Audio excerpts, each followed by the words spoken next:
last of the four great centers of power in first century Asia was India. And this was the original home of Buddhism, the first of the missionary religion and most successful in Asia until the rise of Islam.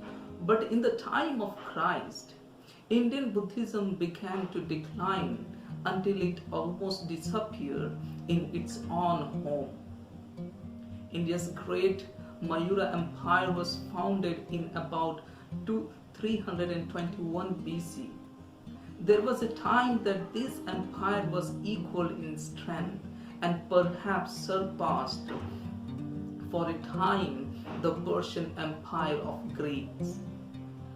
About 305 BC, Seleucus marched east across the Indus River into the Punjab. Chandragupta stood to meet him with an army of 500,000 men and 9,000 elephants. The two reached an understanding. Chandragupta accepted large tracts of Persian territory and Seleucus took back with him only a gift of 500 war elephants. The height of Mayura Empire came in the reign of Chandragupta's grandson, the great Ashoka. It was in his time that the Buddhism began to develop. But after his death, the Buddhist empire of Mayura fell apart. The end of the Mayura Empire, which occurred about 180 BC and brought chaos and uncertainty. Historically, this was the periods of drastic change that seem most conducive to Christian expansion. There are traditions that assert that in these troubled years, an apostle brought Christianity to the great subcontinent.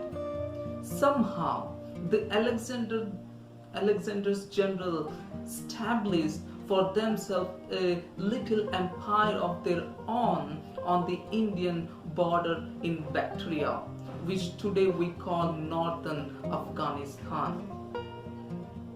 Bactria was then one of the richest, greenest pockets of Seleucid power and dominated the crossroads of Asia's inland trade routes.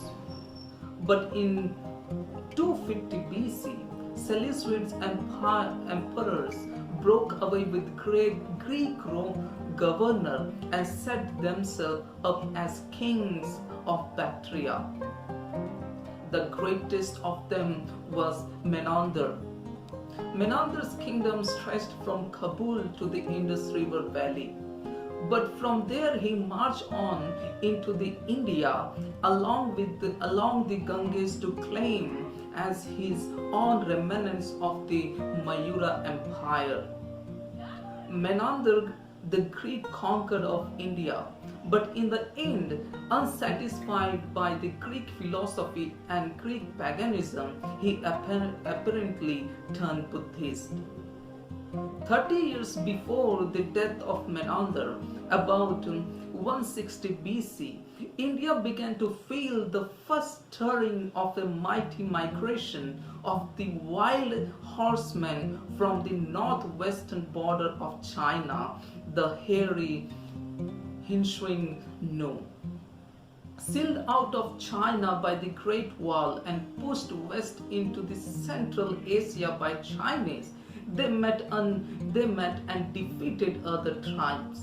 According to tradition, it was in the days of these barbarian inventions from Central Asia and about the time that they broke out onto the northern India plains that the Christian faith came to India.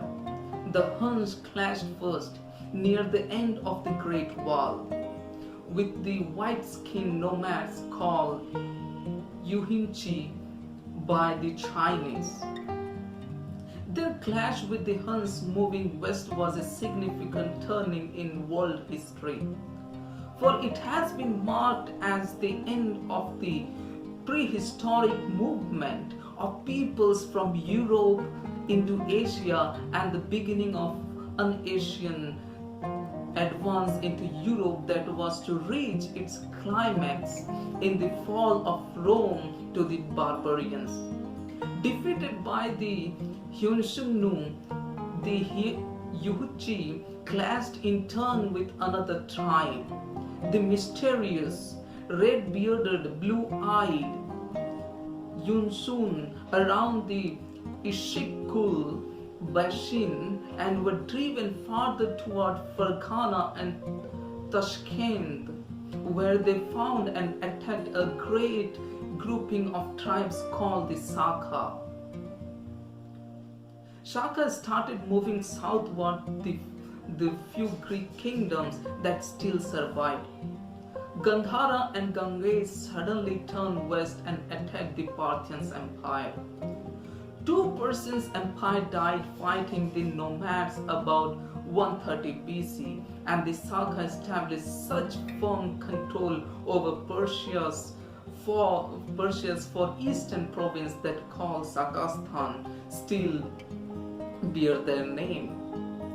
Parthia struck back, however, under Mithridates II, and the hereditary Persian lord of the province, the powerful Suren family, regained control about 100 years before the birth of Christ.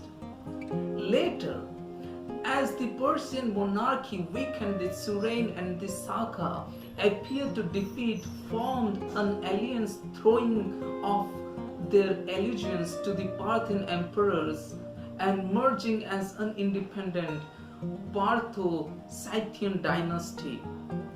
In India and in Indian annals, they are called the Pallavas, unlikely combination of sophisticated Persians and nomadic Sakha.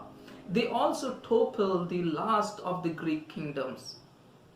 And somewhere in India, an ancient tradition tells us they encountered a Christian missionary.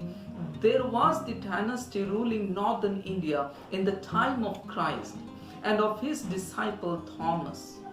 Tradition has always connected Thomas with a mission to India, beginning with the conversions of an Indian king.